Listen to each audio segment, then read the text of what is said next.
Hello everyone, আসসালামু আলাইকুম। আমি এখন বর্তমানে আছি বাংলাদেশ যে সংসদ ভবন, এখানে আমি দাঁড়া আছি।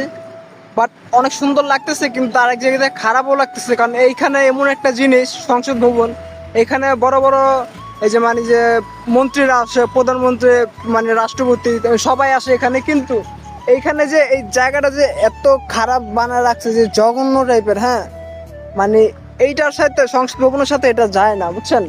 দেখেন এই জায়গাটা কি পরিমাণ নোংরা। হ্যাঁ, দেখেন এখানে পরিষ্কার করার মতো কোনো লোকই নেই, আর ওইখানে দেখেন পুলিশ কি সুন্দর বৈশা রয়েছে। এত সুন্দর একটা জায়গা। হ্যাঁ, এখানে বড় বড় মন্ত্রীরা আসে, বড় বড় রাষ্ট্রপতিরা আসে। হ্যাঁ, প্রধান উপদেষ্টা সবাই আসে এখানে। কিন্তু আমার প্রশ্ন এই জায়গায়, ভাই এত সুন্দর জায়গা তোরা কেন ওই যে এই জায়গা দিয়ে পুরো ফুটপাতের রাস্তা মতো করে রাখছে? এগুলো দেখছেন, রাস্তাগুলো দেখেন, রাস্তাগুলো পুরো পরিষ্কার, বাট এইখান দিয়ে দেখেন, এখান দিয়ে পুরো নোংরা। আর বড় বড় ভিআইপি গাড়িগুলো কিন্তু ওইখান দিয়ে ঢুকে, ওই জায়গা দিয়ে কিন্তু ঢুকে, কিন্তু এই জায়গাটা তো নোংরা কেন ভাই?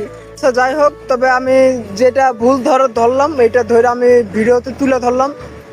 যদি কোনো সরকার থেকে যাই হোক, যদি এমন কোনো লোক দেখেন যে আশেপাশে থাকেন, অবশ্যই পরিষ্কার করার একটা দায়িত্ব নেবেন। কিন্তু এত সুন্দর একটা ভিআইপি জায়গায় কিন্তু এরকম ঠিক না। এই যে ফুটপাতের মতো জায়গাটা করে রাখছে, রাস্তাটা পুরো ক্লিন, কিন্তু এই জায়গা পুরো নোংরা।